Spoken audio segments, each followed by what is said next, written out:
I'm trying to keep the background consistent.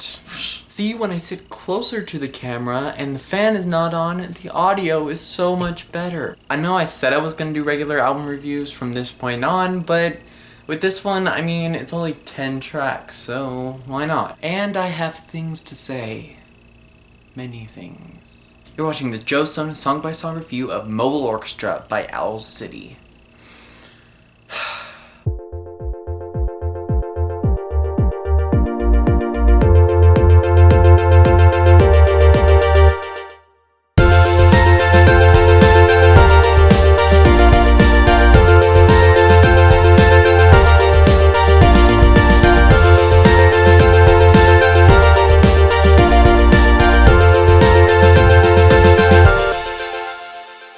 Bet you thought I was only going to put the intro on my song-by-song reviews. Nope, I just forgot to put it on my Blurry Face review. This is another late review because I honestly couldn't decide how I felt about this record. On the one hand, I am a hardcore Owl City fan and I'm kind of biased towards his work, but as an album reviewer, I am obligated to tell it as it is. But now that I have my thoughts in order, let's begin, shall we? This is gonna be fun. So track numero uno and the lead single for this album is called Verge featuring Aloe Blacc. Seriously, there's a ridiculous amount of collaborations on here. I do like what Aloe Blacc's deeper, more mature voice brings to this track, but the biggest problem I have with it is the total lack of lyrics. There really wasn't much imagination to the song at all. The music is bland and predictable. There are barely any lyrics, and the lyrics that are there are vague and repetitive. Talking about a graduation, I guess? It just seems rushed, like they had to hurry and release it before June to make it about graduation. The second track is called I Found Love, and I really have nothing good or bad to say about this song. Just so forgettable. And the lyrics are just so monotonous. They're pretty much summed up by the title. Like, you don't even have to listen to the song, you could just read the title and move on. Number 3 is called Thunderstruck featuring Sarah Russell, and I like this one. Adam Young has dabbled a few times in full-out techno dance type music, like in songs like Speed of Love and Bombshell Blonde from Midsummer Station. And although it's kind of a formulaic techno dance song, the beat is catchy and it talks about how love affects a person and how it makes you feel thunderstruck.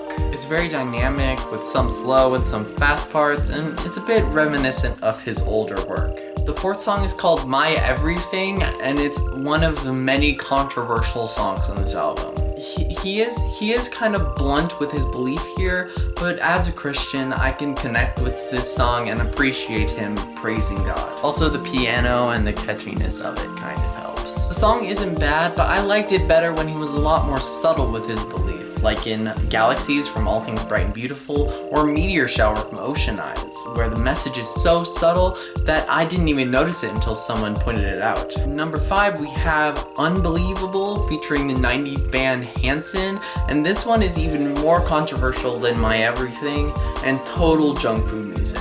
And if you don't know what I mean by junk food music, check out a video where I explain all the things. The whole song is just a list of things that Adam liked as a kid, aka all the 90s things, and that's it. No message, no real point, just a list. Sure, it's catchy and energetic, but I expect more from Adam. Next we have Bird with a Broken Wing, and I don't know what you guys expected off just the title of this track, but I was expecting a soft, slow, sensitive song, hence the title. But instead we have this super fun, upbeat, hard-hitting track with some energetic string parts. And the lyrics are much closer to the old Owl City, talking about an astronaut on the ocean floor and a butterfly in the panic room, and creating these vivid images like Maybe I'm Dreaming does. Definitely my favorite song on the record. Then we have Back Home featuring country singer Jake Owen, and this one is infamous for being the worst song on here. But I'm gonna stand alone a little bit on this one, saying that it's not all too bad,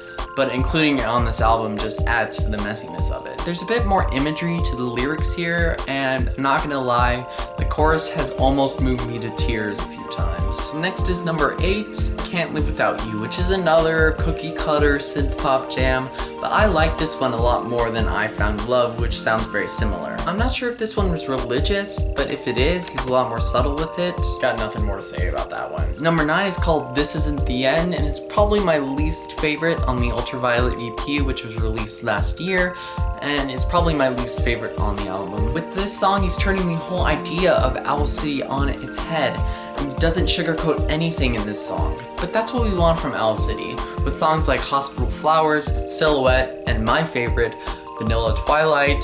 It's still uplifting, using vivid metaphors. But This Isn't The End is just so blunt and brutally honest. There are no metaphors to be found as he talks about mental breakdowns and suicide, and the feeble attempt at the end to lift the spirits of this thoroughly depressing song just doesn't work. Anyway, number 10 is called Youre Not Alone, featuring Britt Nicole, and I literally have nothing to say about this song. The message is just so obvious and bland and just so lazy, and it doesn't have that cool piano riff at the beginning, which is why I liked My Everything. And personally, I think 2 overtly religious tracks on this 10-track album is kind of overdoing it. And I thought I didn't like Midsummer Station. Mobile Orchestra is even farther down the road that album took. And although the songs as seen individually aren't too bad, they don't work as a comprehensive album that makes sense. And we only really get 8 new songs on this record. If you ask me, this album is just so lazy. It's been 3 years since the Midsummer Station, and really these 8 tracks that lack so much of that old Owl City creativity and imagination is all Adam has to show for it? Sorry, I know I'm kind of ranting, but I'm a hardcore Owl City fan.